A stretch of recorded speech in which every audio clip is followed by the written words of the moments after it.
پیش خدمت ہے شہر نامہ آواز۔ ہندوستان کے سپریم کورٹ کی 9 رکنی بینچ نے اتفاق رائے سے ایک تاریخی فیصلہ سناتے ہوئے رازداری کے حق کو ہندوستانی آئین کے تحت بنیادی حق کے زمرے میں شامل قرار دیا ہے۔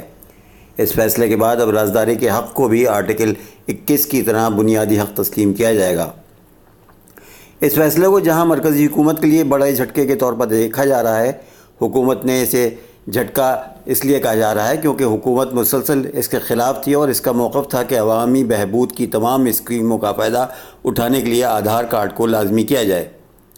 اس فیصلے کو عوام کی بڑی جیت سے تعبیر کیا جا رہا ہے۔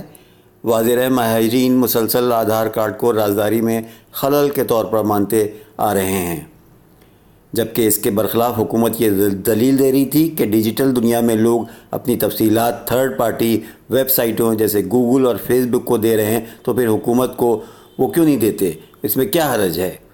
درخواست گزاروں نے دلیل دی کہ رازداری کا حق سب سے زیادہ اہم ہے اور بنیادی حق جیتنے کی آزادی میں ہی موجود ہے۔ ان کا یہ بھی کہنا تھا کہ آزادی کے حق میں رازداری کا حق شامل ہے۔ بہرحال ایک بڑی جیت اس کو سمجھا جا رہا ہے اور ماہرین قانون کے علاوہ جو لوگ اس آدھار کارڈ کے خلاف تھے ان میں خوشی کی لہر ہے۔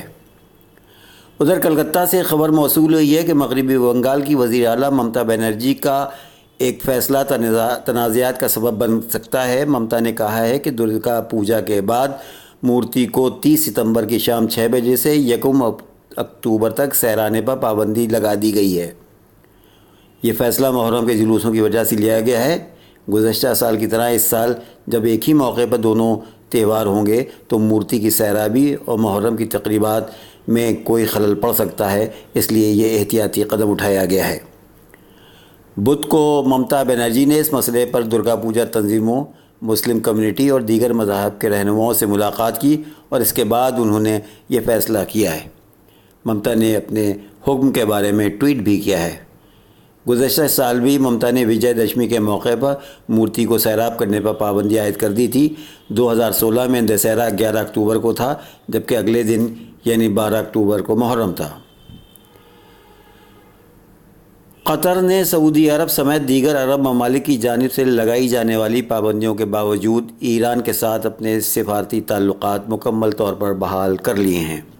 قطری وزارت خارجہ کی جانب سے جاری کردہ بیان میں اسلامی جمہوریہ ایران کے ساتھ ہر سطح پر اپنے 2 طرفہ سفارتی تعلقات بحال کرتے ہوئے اعلان کیا گیا ہے کہ قطری سفیر بہت جلد واپس تہران جائیں گے۔ ایک خبر رساں ایجنسی کے مطابق اپنے اس فیصلے کا اعلان کرتے ہوئے قطر نے رواں برس جون میں خلیجی ممالک کے درمیان آنے والے سفارتی بحران کا ذکر نہیں کیا۔